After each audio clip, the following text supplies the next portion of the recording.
Classiquement, le traitement du lymphome, ça a fait appel à la radiothérapie qui est aujourd'hui quasiment abandonnée, sauf dans des cas très particuliers. La chimiothérapie qui a permis de guérir un grand nombre de patients et qui est toujours utilisée aujourd'hui. Et depuis une quinzaine, une vingtaine d'années, l'immunothérapie qui avait été initialement représentée par l'interféron et qui aujourd'hui est essentiellement représentée par ce que l'on appelle les anticorps monoclonaux, qui sont des molécules de synthèse qui ressemblent à nos propres anticorps que l'on fabrique pour se défendre par exemple contre des maladies infectieuses, mais qui là sont spécifiquement dirigés contre les cellules de la maladie. Aujourd'hui, donc, l'essentiel du traitement va reposer sur l'association d'une chimiothérapie à un anticorps monoclonal qui ne sont disponibles malheureusement que dans les lymphomes B qui représentent déjà 85% des lymphomes, mais c'est déjà un outil important. Les anticorps monoclonaux sont apparus à la fin des années 90, ils ont été répandus au début des années 2000. Le principal, c'est le rituximab, un anticorps dirigé contre l'antigène CD20.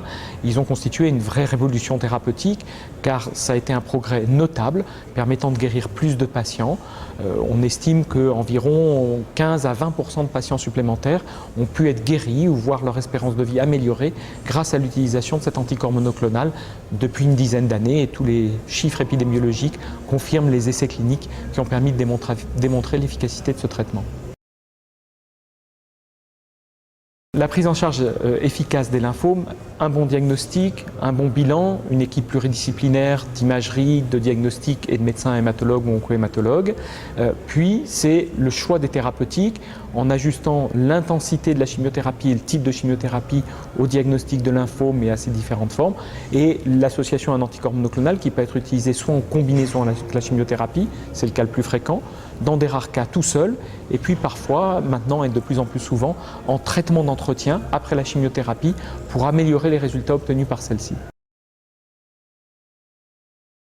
Alors, le traitement d'entretien en hématologie, ce n'est pas en soi un nouveau concept puisqu'on l'utilisait avec les drogues de chimiothérapie il y a longtemps, mais c'était toxique.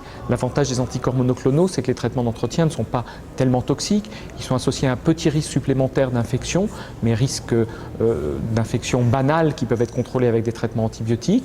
Et ça s'est répandu depuis environ 5 ans.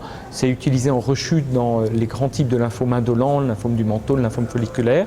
Et il y a actuellement des études qui sont en cours pour préciser leur place en première ligne, dont les résultats devraient être connus dans les mois à venir et dont on sait quelles sont la tendance de ces études est positive. Le traitement d'entretien, il est surtout utilisé dans les lymphomes indolents, les lymphomes de bas grade, qui sont des lymphomes que malheureusement encore aujourd'hui on ne sait pas guérir. Peut-être qu'avec les nouveaux traitements, on va obtenir un plus grand nombre de patients qui survivent très longtemps et qui peut-être sont guéris, parce qu'à 60 ans, vivre 25 ans, même avec un lymphome, s'il est encore là à 85 ans, c'est probablement aussi être guéri.